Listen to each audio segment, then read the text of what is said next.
In the annals of American crime, few mysteries are as captivating and enduring as the case of D.B. Cooper, a man who managed to pull off the perfect crime and then vanish into thin air. On November 24, 1971, Cooper became a legend when he hijacked a commercial airliner, extorted a ransom, parachuted into the wilderness, and disappeared without a trace. Despite decades of investigation, his true identity and whereabouts remain one of the greatest unsolved mysteries in FBI history. The story began on a cold, rainy evening at Portland International Airport in Oregon. It was Thanksgiving Eve, and Northwest Orient Flight 305 was preparing for a short hop to Seattle, Washington. The airplane was a Boeing 727, a workhorse of commercial aviation, and on this particular night, it was carrying 36 passengers. At approximately 2:50 p.m., a man who later identified himself as Dan Cooper boarded the flight. He was unassuming, dressed in a neat suit and tie, carrying a briefcase and a paper bag. Cooper took his seat in the rear of the plane, 18C, and ordered a bourbon and soda, settling in for what seemed like an ordinary flight. However, Cooper had other plans. As the plane ascended, he passed a note to a flight attendant, Florence Schaffner. Assuming it was just another passenger's request, Schaffner tucked the note into her pocket. But Cooper leaned over and whispered, "Miss, you'd better look at that note. I have a bomb." Schaffner, now alarmed, read the note, which indeed claimed that Cooper had a bomb and was hijacking the plane. He opened his briefcase to reveal a mass of wires, red sticks, and a series of cylinders covered in red insulation and a battery. Cooper instructed Schaffner to sit next to him and whispered his demands: $200,000 in cash, 4 parachutes, and a fuel truck standing by in Seattle to refuel the plane. As the plane continued its journey towards Seattle, the flight crew informed air traffic control of the situation. Authorities began to work on gathering the ransom money and parachutes while keeping the situation under wraps to avoid alarming the passengers.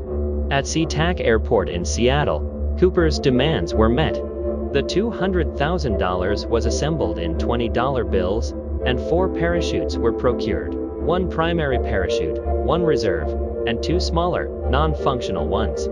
The money was carefully cataloged and photographed to track it in case it ever re-entered circulation.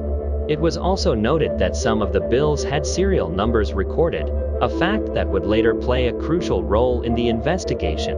With the demands met, Cooper allowed the 36 passengers to disembark in Seattle, keeping 7 crew members and himself on board. He instructed the remaining crew to fly the plane to Mexico City at a low altitude and slow speed, which would make a mid-air parachute escape possible. As the plane took off from Seattle, Cooper ordered the crew into the cockpit, closed the door, and began his daring escape. He depressurized the cabin, lowered the aft stairs, and parachuted into the night. Cooper vanished into the wilderness below, carrying the ransom money and wearing a suit, overcoat, and loafers.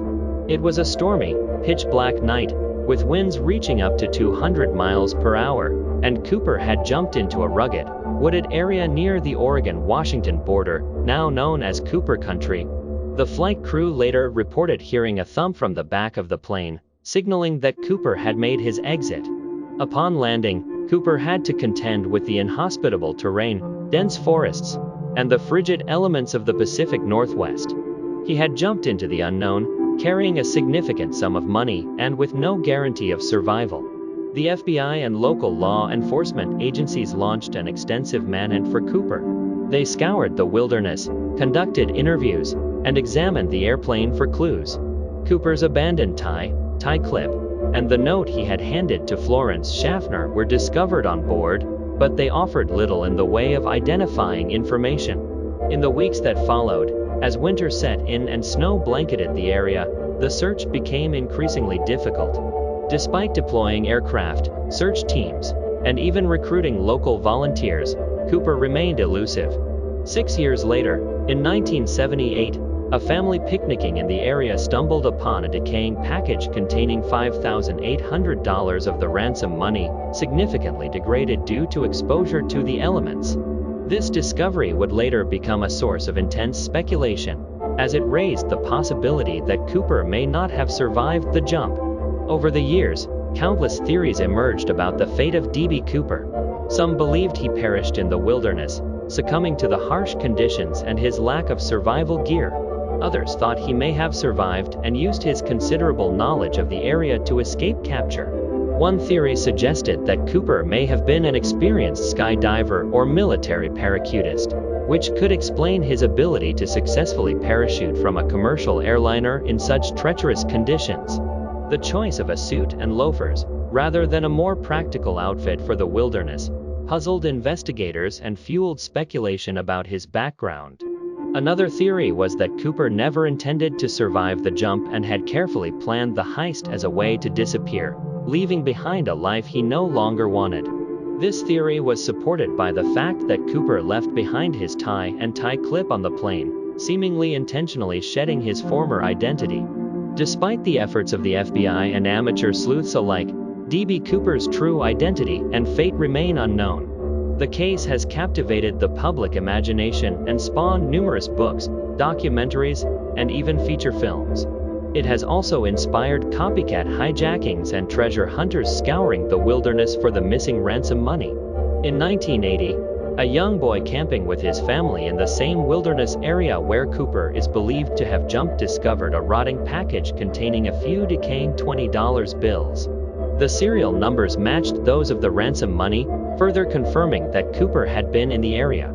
In 2007, a group of amateur scientists launched a comprehensive search for Cooper's parachute, believing that its discovery could provide crucial clues about his escape and landing. While they uncovered various parachute fragments, they were unable to definitively link them to the Cooper case.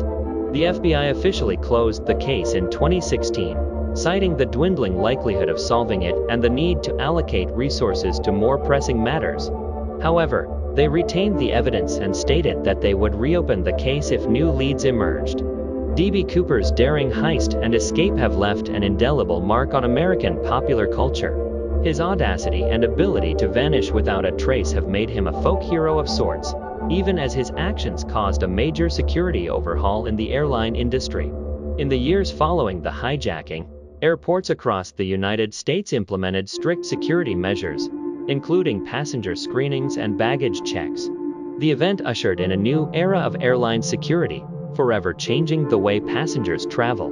The legend of D.B. Cooper continues to captivate the public, with countless theories, books, and documentaries dedicated to solving the mystery. While some believe he perished in the wilderness, others hold out hope that he successfully disappeared and lived out his days under a new identity, perhaps still in possession of the remaining ransom money.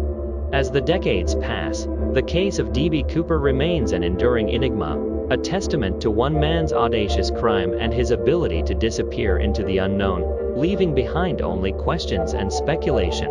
It stands as a reminder that, in the world of crime, some mysteries may never be solved, and some legends may never die. Alright, if you enjoyed this content, please make sure to hit the like button and please subscribe to the channel. Your support would truly make my day. If you are still taking a dump, here are more videos for you. Thank you for your time.